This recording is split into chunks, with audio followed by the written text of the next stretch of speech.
हम जल्दी ही क्रिसमस मनाएंगे। दिसंबर के 25 तारीख को हम प्रभु का जन्मोत्सव यानी क्रिसमस मनाते हैं। और प्रभु के जन्म के तारीख के बारे में हमें सुसमाचार में कोई जानकारी नहीं मिलती है। सुसमाचार हमें इतना ही बताता है कि प्रभु का जन्म एक बहुत ही ठंडी रात को हुआ था। लेकिन कलीसिया ने 25 तारीख को क्यों निर्धारित किया? उन दिनों रोम के लोग अपने प्रमुख देवता सूर्य देवता का जन्मोत्सव 25 दिसंबर को मनाते थे। और विश्वासियों ने कहा धर्म के सूर्य यीशु का जन्मोत्सव भी उस दिन मनाया जाना चाहिए। ईश्वर के पुत्र यीशु का जन्मोत्सव भी उसी दिन मनाया जाना चाहिए। संसार की ज्योति यीशु का जन्मोत्सव भी उसी दिन मनाया जाना चाहिए। इसीलिए कलीसिया ने 25 दिसंबर को प्रभु यीशु का जन्मोत्सव का पर्व मनाने को निर्णय लिया। आज करीब करीब सारे ईसाई लोग 25 दिसंबर को ही प्रभु का जन्मोत्सव मनाते हैं। प्रभु के जन्मोत्सव से पहले करीब 25 दिन तक कलीसिया आगमन काल मनाती है। ये आगमन काल क्या के लिए है? प्रभु के जन्म के उस उत्सव के लिए तैयारी करने के लिए। छोटे मोटे त्याग तपस्या के द्वारा, प्रार्थना के द्वारा, प्रभु के वचन के पाठ के द्वारा, परोपकार के द्वारा, मेल मिलाप के द्वारा अपने आप को प्रभु के उस महान पर्व के लिए तैयार करने के लिए कलीसिया ने इसलिए निर्धारित किया है ताकि हम विश्वासियों के लिए 25 दिसंबर मात्र प्रभु का जन्मोत्सव बनकर न रह जाए या बीते, बल्कि वह हमारे लिए एक आध्यात्मिक अनुभूति, आध्यात्मिक अनुभव का समय बने। इसीलिए हम आगमन काल की तैयारी करते हैं। जब से मनुष्य ने पाप किया उस समय से पवित्र बाइबल हमें बताती है ईश्वर ने मनुष्य को एक मसीहा का वायदा दिया। उत्पत्ति ग्रंथ के अध्याय 3 से ही शुरू होता है कि ईश्वर ने एक मसीहा देने के लिए वायदा किया और हमारे पुरखों के द्वारा उस वायदे को दोहराया, नबियों के द्वारा उसको घोषित किया और अंतिम नबी जिसने यीशु के आगमन के लिए यहूदी समुदाय को तैयार किया वो नबी हैं यूहन्ना बपतिस्ता। यूहन्ना बपतिस्ता के बारे में हम सुसमाचार में पढ़ते हैं कि यूहन्ना बपतिस्ता प्रभु यीशु के ही कुटुंब के थे और मात्र 6 महीने प्रभु यीशु से बड़े थे, लेकिन उनका जीवन और यीशु के जीवन में बहुत अंतर था। यूहन्ना बपतिस्ता एक तपस्वी व्यक्ति थे, जंगलों में रहते थे, टिड्डियां खाते थे, मधु खाते थे और कठोर शब्दों में इस्राएलियों को आह्वान किया पश्चाताप के लिए। कठोर शब्दों में इस्राएलियों को आह्वान किया पश्चाताप के लिए और इस प्रकार प्रभु यीशु को और उनके सुसमाचार को ग्रहण करने के लिए यूहन्ना बपतिस्ता ने लोगों को तैयार किया। यूहन्ना बपतिस्ता की उन घोषणाओं में से एक घोषणा पर हम लोग आज मनन चिंतन करेंगे। लूकास का सुसमाचार उसके अध्याय 3 वाक्य 4 से 7 तक। वास्तव में यह इस्यास नबी के ग्रंथ के अध्याय 40 से लिया गया है। वहां पर हम क्या पढ़ते हैं? निर्जन प्रदेश में पुकारने वाले की आवाज। यूहन्ना बपतिस्ता ने अपने आप को निर्जन प्रदेश में पुकारने वाले की आवाज कही है। अपने को बहुत तुच्छ समझते थे वो, मात्र पुकारने वाले की आवाज। आगे हम पढ़ते हैं, वचन में लिखा हुआ है प्रभु का मार्ग तैयार करो, प्रभु का मार्ग तैयार करो, उसके पथ सीधे कर दो। हर एक घाटी भर दी जाएगी, हर एक पहाड़ और पहाड़ी समतल की जाएगी, टेढ़े रास्ते सीधे और ऊबड़ खाबड़ रास्ते बराबर कर दिए जाएंगे और सब शरीरधारी ईश्वर के मुक्ति विधान के दर्शन करेंगे। सबसे पहले वचन में लिखा हुआ है प्रभु का मार्ग तैयार करो, प्रभु का मार्ग तैयार करो। अगर तुम चाहते कि प्रभु तुम्हारे जीवन में आए तो प्रभु का मार्ग तैयार करो। मनुष्य स्वतंत्र है, ईश्वर ने हमें अपना प्रतिरूप बनाया है, हमें स्वतंत्र बनाया है।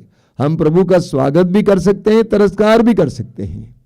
प्रकाशना ग्रंथ के अध्याय 3 वाक्य 20 आप बार बार सुनते हैं, क्या लिखा हुआ है? वहां प्रभु यीशु स्वयं कहते हैं मैं द्वार पर खड़ा होकर खटखटाता हूं, मैं द्वार पर खड़ा होकर खटखटाता हूं। यदि कोई मेरी वाणी सुनकर मेरे लिए द्वार खोल देगा, मैं आकर उसके साथ भोजन करूंगा और वह मेरे साथ। मैं द्वार पर खड़ा होकर खटखटाता हूं। प्रभु ईश्वर हमारे साथ जबरदस्ती नहीं करता है। प्रभु ईश्वर जबरदस्ती हमारे जीवन में नहीं आता है। अगर हम उनका स्वागत करेंगे तो आएंगे। इसीलिए वचन में लिखा हुआ है, प्रभु का मार्ग तैयार करो। प्रभु को आने के लिए मार्ग तैयार करो, उसका पथ सीधे कर दो। जब कोई भी बहुत बड़े व्यक्ति आपके यहाँ आने वाले हैं तो आप अपने रास्ते साफ करते, अच्छे करते हैं। आगे लूकस के समाचार अध्याय 3 में हम पढ़ते हैं कि यूहन्ना बपतिस्ता ने 4 बात कही है वचन से उठाते हुए, उस पर हम मनन करेंगे। पहली बात, हर एक घाटी भर दी जाएगी। हर एक घाटी को भर दो। एक घाटी क्या है? पाप के द्वारा मनुष्य के हृदय में आने वाला खोखलापन। वचन में लिखा हुआ है प्रवक्ता ग्रंथ के अध्याय 19 वाक्य 4 में, प्रवक्ता ग्रंथ अध्याय 19 वाक्य 4 में लिखा हुआ है, जो पाप करता है अपने आप को हानि पहुंचाता है। जिस व्यक्ति के अंदर पाप है, पाप में आदतें हैं, बुरी आदतें हैं, उसके अंदर एक प्रकार की शून्यता है, खोखलापन है, गड्ढा है। देखिए वचन में क्या लिखा हुआ है, स्तोत्र 38 उसके वाक्य 4 से, मेरे पाप के कारण मेरी समस्त हड्डियां छीज रही हैं, मेरे अपराधों का ढेर मेरे सिर से भी ऊंचा हो गया है, भारी बोझ की तरह मैं उन्हें ढोने में असमर्थ हूं। मेरी मूर्खता के कारण मेरे घावों में पीप पड़ गई और उनसे दुर्गंध आती है। मैं झुक गया हूं, अत्यंत दुर्बल हूं और दिन भर उदास चलता फिरता हूं। पाप कितना खतरनाक है। पाप मनुष्य को खोखला बना देता है, मनुष्य को शून्य बना देता है, मनुष्य के अंदर एक गड्ढा पैदा करता है, मनुष्य को झुका देता है। पाप के कारण मनुष्य झुक जाता है। पाप के कारण हमारे अंदर एक घाटी उत्पन्न होती है, हमारे व्यक्तित्व में घाटी उत्पन्न होती है, खाई उत्पन्न होती है। जो पाप में जीवन जीता है, पाप में आदतों में जीता है, वो व्यक्ति खुलकर लोगों को देख नहीं पाता है, वो झुकता है, वो छिपता है। वचन में लिखा है कि हर घाटी भर दी जाए। आदम और एवा ने पाप किया, उन्होंने अनुभव किया कि वे नंगे हैं, छिपने लगे, अदन बगान से बाहर किए गए। पाप हमें खोखला बना देता है, शून्य बना देता है, झुका देता है। वचन कहता है घाटी को भर दो। ये आगमन काल है अपने पापों और पापों आदतों को पहचानने का और प्रभु की कृपा ढूंढने का, मांगने का कि प्रभु मुझे इससे छुटकारा दीजिए। मैं आजाद होना चाहता हूं, मैं एक निष्पाप जीवन जीना चाहता हूं, मैं इन पापों में आदतों को छोड़ना चाहता हूं। शराब पीना, नशा खाना पीना, गंदी फिल्में देखना, अश्लील चीजें देखना, गंदी बातें बोलना, पापमय कार्य करना, चोरी करना, चुगली करना, झूठ बोलना, इन सारी बातों से हमें स्वतंत्र होने का समय है। प्रभु के आगमन के लिए हमें मार्ग तैयार करना ही होगा, क्योंकि हमारे ऊपर निर्भर है। हम स्वतंत्र हैं, हम मार्ग तैयार करके प्रभु का स्वागत कर सकते हैं या बिना मार्ग तैयार किए प्रभु का तिरस्कार भी कर सकते हैं। तो सबसे पहली बात, हर घाटी भर देना, पाप में बातों को दूर से हटाना। उसके लिए हमें विशेष प्रार्थना करने की जरूरत है। बोलिए hallelujah, hallelujah, hallelujah, hallelujah, hallelujah, hallelujah. दूसरा है, हर एक पहाड़ी समतल किया जाए। हर एक पहाड़ी समतल किया जाए। ये पहाड़ क्या है? ये पहाड़ी क्या है जो हमारे और ईश्वर के बीच में है?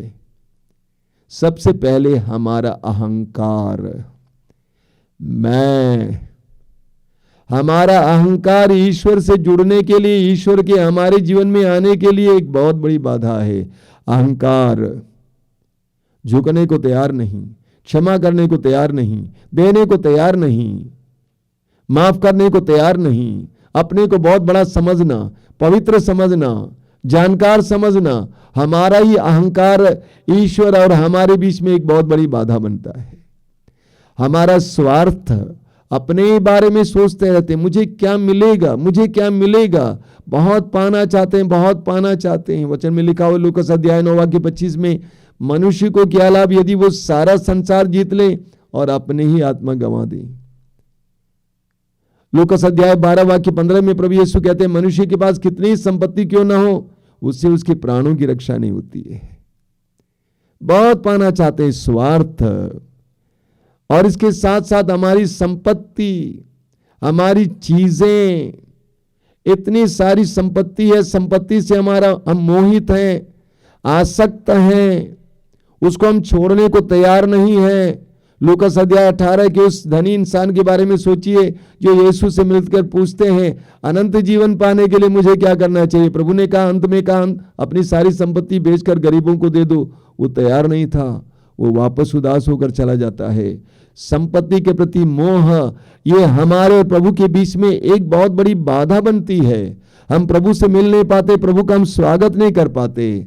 हमारे अंदर लोगों के प्रति मोह है। मेरा बेटा, मेरी बेटी, मेरा पति, मेरी पत्नी, मेरे बच्चे, मेरे ये इतना मोह, लगाव, ये हमारे लिए एक बहुत बड़ी पहाड़ी है, एक बहुत बड़ा पहाड़ है, जिसके कारण हम यीशु को अपने जीवन में स्वागत नहीं कर पाते हैं।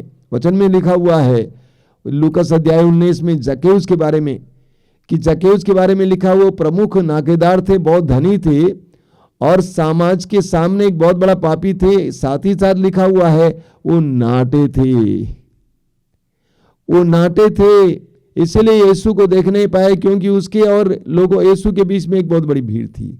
यह बहुत सुंदर प्रतीक है।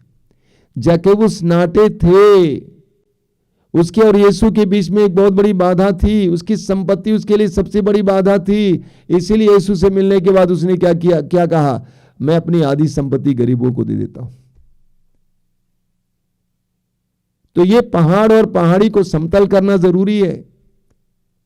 पहाड़ और पहाड़ी को समतल करना जरूरी है। जब प्रभु यीशु ने कहा कि मुझे तुम्हारे यहां ठहरना है, तो जक्कैउस ने क्या किया, उस पहाड़ी को समतल किया। अपनी कमाई, पाप की कमाई, आधी कमाई गरीबों को दे दिया, समतल किया। समतल करना जरूरी है, तभी प्रभु हमारे जीवन में आएंगे। मैंने कई देखा है कि बहुत सारे मसीही लोग प्रार्थना में बोलते हैं, प्रभु मेरे दिल में आइए, मेरे दिल में आइए, मेरे दिल में आइए। बहुत कैथोलिक लोग भी परम प्रसाद लेते हैं, मेरे दिल में आइए बोलते हैं, लेकिन दिल में जगह है ये नहीं। प्रभु को निवास करने के लिए जगह नहीं है। आप किसी मेहमान को अपने घर पे बुलाएंगे, उनके बैठने के लिए जगह नहीं है, सर्वत्र चीजें पड़ी हुई है, तो क्या होगा। हमें पहाड़ी को समतल करना है। बोलिए hallelujah, hallelujah, hallelujah, hallelujah, hallelujah, hallelujah. यीशु की स्तुति हो, यीशु को धन्यवाद। आगे लिखा हुआ है, टेढ़े मेरे रास्ते सीधे कर दो, टेढ़े मेरे रास्ते सीधे कर दो। ये टेढ़े मेरे रास्ते का मतलब क्या है, जीवन का टेढ़ापन, जीवन का टेढ़ापन। जब हम जन्म लेते हैं हम कितने अच्छे होते हैं, लेकिन धीरे धीरे धीरे जैसे जैसे हम बढ़ते जाते हैं हमारे अंदर टेढ़ापन आ जाता है। बड़े मजे की बात है, प्रभु यीशु ने कहा कि बच्चों को मेरे पास आने दो, क्योंकि ईश्वर का राज बच्चों जैसों का है। ये बच्चों की खूबी क्या है, एक छोटा उदाहरण देता हूं। मान लीजिए बच्चा कोई चीज चोरी करता है, बच्चे भी चोरी करते हैं, क्यों नहीं करेंगे, और चोरी करता है, उसको छिपाने की कोशिश करते हैं, लेकिन यहां दिखाई देता है। बच्चा कुछ छिपा नहीं पाता है, लेकिन जैसे जैसे हम बड़े होते जाते हैं हमारे अंदर छिपाने की प्रवृत्ति भी बढ़ती है। जितने हम अपने आप को सभ्य समझते हैं, पढ़े लिखे समझते हैं, उतना ज्यादा हम छिपाने में सक्षम और समर्थ होते जाते हैं, कुशल होते जाते हैं, हम टेढ़े हो जाते हैं। हिंदी में वो कहावत है ना, सीधी उंगली से घी नहीं निकलता है। पता नहीं किसी ने कह दिया और हम लोग उसको दोहराते हैं, उसका पालन भी करते हैं। सीधी उंगली से घी नहीं निकलता है, इसीलिए लोग टेढ़ा कर देते हैं। क्या करें साहब, ऐसा ही है, दुनिया ऐसी है, इसीलिए टेढ़ा कर देते हैं। क्या जरूरत है भाई, तुम्हारा प्रभु तुम्हें मक्खन दे देगा, तुम्हें घी की क्या जरूरत है। तो हम भी इसी तरह करते हैं, हम लोग टेढ़े हो जाते हैं, अपने व्यवहार में टेढ़े हो जाते हैं, अपनी बातचीत में टेढ़े हो जाते हैं। हमारी भाषा को सुनिए, कैसी कैसी भाषा का हम इस्तेमाल करते हैं, बोलते कुछ और दिल में कुछ और है। हम टेढ़े हो जाते हैं बोली में, हमारे व्यवहार में हम लोग टेढ़े हो जाते हैं, हमारे कार्यों में हम टेढ़े हो जाते हैं, काम करने लगते हैं धीरे धीरे टेढ़े होते हैं, बिल बनाते हैं, दुकान जाते हैं, ज्यादा लिखाते हैं, घूस लेते हैं, अलग अलग तरह से हम टेढ़े होते जाते हैं। प्रभु का वचन कहता है टेढ़े मेरे रास्ते सीधे कर दो। यीशु को अपने जीवन में स्वागत करना है तो हमें टेढ़े मेरे रास्तों को सीधा करना है, हमारे टेढ़ेपन को बंद करना है। फिर जक्कैउस का उदाहरण लीजिए। जक्कैउस ने प्रभु से वायदा किया, प्रभु से के सामने प्रतिज्ञा की, जिन लोगों को मैंने ठगा है मैं उनको 4 गुना वापस लौटाऊंगा। एक बहुत बड़ी घोषणा है। क्या मतलब इसका? मतलब यह है कि मैं अपने ठगने की प्रवृत्ति को बंद करता हूं।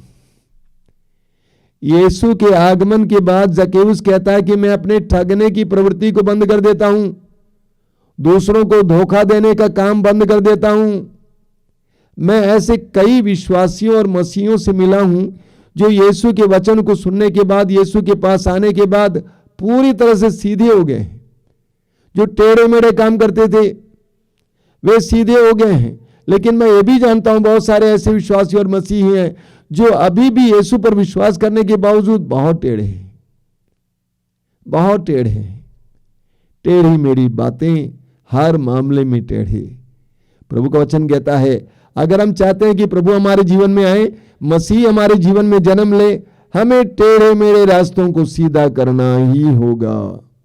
कई लोगों के मन में विचार है, उनका विचार यह है कि स्वामी जी आप तो आध्यात्मिक हैं, दुनिया में रहते समय हमें टेढ़े होना ही पड़ता है। ये सरासर गलत है। सुसमाचार सबके लिए लिखा गया है। सुसमाचार किसी साधु संत के लिए नहीं लिखा गया है, आम आदमी के लिए लिखा गया है, पारिवारिक जीवन जीने वालों के लिए लिखा गया है। ये मत बोलना कि दुनिया में रहते समय हम टेढ़ा होना ही पड़ेगा, बिल्कुल नहीं। हम में और दुनिया में यही फर्क है। याकूब अध्याय 4 वाक्य 4 में याकूब क्या कहते हैं कि जो दुनिया से प्यार करना चाहता है वो ईश्वर के दुश्मन हो जाते हैं। हमें सीधे ही होना है किसी भी कीमत पर। आप सीधे रहेंगे, प्रभु आपके साथ रहेंगे। हमें टेढ़ा मेरा रास्ता सीधा करना है। हमें बाइबल में 1 राजा अध्याय 5 में पढ़ने को मिलता है।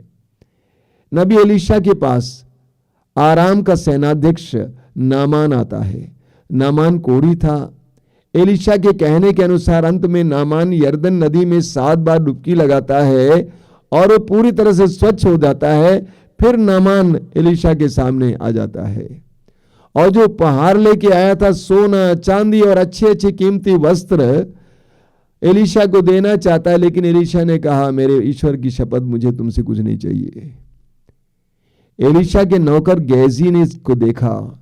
उसने देखा कि गुरुजी के पास इतने उपहार आए लेकिन गुरुजी ने तिरस्कार किया और नामान वहां से चल दिया।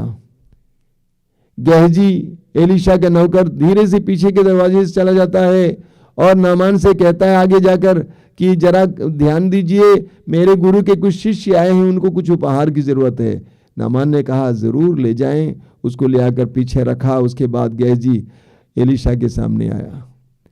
एलीशा ने पूछा कि तुम कहां से आ रहे हो? गेहजी झूठ बोलता है। एलीशा ने कहा कि वही रोग तुम्हें मिल जाएगा और उस समय से गेहजी कोढ़ी हो गया। टेढ़ापन से यही हमें मिलता है। उसी तरह दानियल के ग्रंथ के अध्याय 13 में आप पढ़ेंगे उन 2 न्यायाधीशों के बारे में जो उस निर्दोष नारी, भक्त नारी सुसन्ना को मरवा डालना चाहते थे। क्या हुआ अंत में? वे ही स्वयं मार डाले गए। टेढ़ापन का यही फल होता है। वचन में लिखा हुआ है कि टेढ़े मेढ़े रास्ते सीधे कर दो। हमें टेढ़े मेढ़े रास्ते को सीधा करना है। बोलिए hallelujah, hallelujah, hallelujah, hallelujah, hallelujah. आगे वचन में लिखा हुआ है ऊबड़ खाबड़ रास्ते समतल किए जाए। ऊबड़ खाबड़ रास्ते समतल किया जाए। ये ऊबड़ खाबड़ रास्ता क्या है? ये ऊबड़ खाबड़ रास्ता क्या है? ये टूटा फूटा रिश्ता, लोगों के साथ हमारा टूटा फूटा रिश्ता, ऐसी परिस्थिति में प्रभु हमारे जीवन में नहीं आ सकते। यूहन्ना का पहला पत्र अध्याय 4 वाक्य 8 में लिखा हुआ है, ईश्वर प्रेम है और जो प्रेम नहीं करता वो ईश्वर को नहीं जानता है। ईश्वर प्रेम है और जो प्रेम नहीं करता वो ईश्वर को नहीं जानता है। बाइबल में जानने का मतलब है अनुभव करना। यूहन्ना कहते हैं ईश्वर का अनुभव करना है तो तुम्हें प्रेम करना ही होगा। ईश्वर को अनुभव करना है तो तुमको प्रेम करना ही होगा, मेल मिलाप करना ही होगा। यूहन्ना का पहला पत्र अध्याय 4 उसके वाक्य 20 में यूहन्ना क्या कहते हैं? यूहन्ना कहते हैं अगर कोई कहता है तुम कि मैं ईश्वर से प्यार करता हूं और अपने भाई या बहन से बैर करता है तो वो झूठा है। क्योंकि अगर वो अपने भाई बहन को जिसको वो देखता है प्यार नहीं कर सकता है, तो ईश्वर को जिसको नहीं देखता वो प्यार नहीं कर सकता है। हम तब तक ईश्वर के सानिध्य के योग्य नहीं होंगे जब तक हमारे हृदय में मेल मिलाप ना हो, जब तक हमारा रिश्ता दूसरों के साथ टूटा फूटा पड़ा है, तब तक प्रभु हमारे जीवन में आ नहीं सकते, कार्य नहीं कर सकते। मैंने स्वयं में अनुभव किया है, कई बड़ी बड़ी सभाओं में या साधनाओं में जब लोग दूसरों को क्षमा करते हैं, मेल मिलाप करते हैं, उनके जीवन में बहुत कृपाएं बरसती हैं। विशेष करके बड़े बड़े रोगों से चंगाई मिलती है, बड़े बड़े रोगों से। तो जब तक हमारा रिश्ता दूसरों के साथ अच्छा नहीं होता है तब तक प्रभु हमारे जीवन में आ नहीं सकते, कार्य नहीं कर सकते। पति पत्नी के बीच का रिश्ता टूटा पड़ा है, अभी सही कीजिए, एक दूसरे को क्षमा कीजिए, एक दूसरे से क्षमा याचना कीजिए, बोलिए आई एम सॉरी, मुझे माफ करना। एक दूसरे से माफी मांगिए। जब आप अपने आप को छोटा बनाएंगे प्रभु आपको ऊपर उठाएंगे। वचन में लिखा हुआ है लूकास अध्याय 18 वाक्य 14 में, जो अपने को बड़ा मानता है वो छोटा बनाया जाएगा, जो अपने को छोटा मानता है वो बड़ा बनाया जाएगा।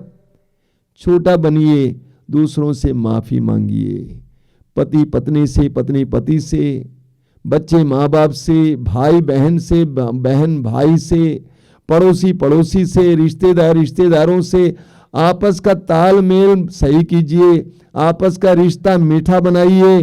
जब तक ये नहीं होगा तब तक प्रभु आपके जीवन में नहीं आ सकते, आप एक अच्छा क्रिसमस नहीं मना पाएंगे। यही कारण है क्रिसमस से पहले आजकल तो बहुत कम होता है, क्रिसमस कार्ड भेजा जाता था। क्रिसमस कार्ड के द्वारा हम अपने प्रेम को बांटते थे और दूसरों के प्रति मेल मिलाप का चिन्ह भेजते थे कि मैं आपको याद करता हूं, ये क्रिसमस आपके लिए अच्छा हो, आने वाला वर्ष आपके लिए अच्छा हो, मैं आपको याद करता हूं, हमारा रिश्ता ताजा बने, नया बने। यही कारण था कि क्रिसमस कार्ड भेजे जाते थे, लेकिन आजकल तो सब बंद हो गया।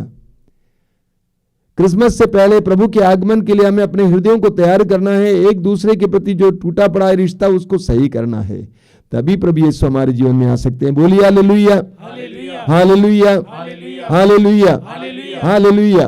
तो मेरे प्रिय भाई और बहनों, ये आगमन काल हमारे लिए प्रभु के उस महान जन्म पर्व को मनाने के लिए तैयार करने का समय है।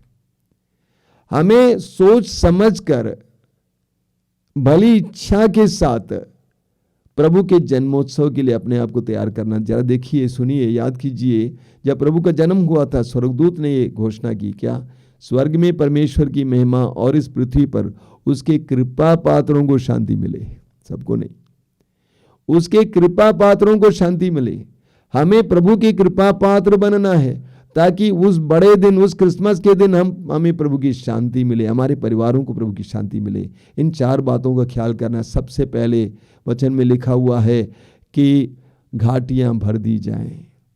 ये समय है घाटियां भरने का, पापमय आदतों को छोड़ने का, पापमय रिश्तों को छोड़ने का, पापमय बातों को छोड़ने का और अपने जीवन को सही करने का, भरने का। दूसरा है कि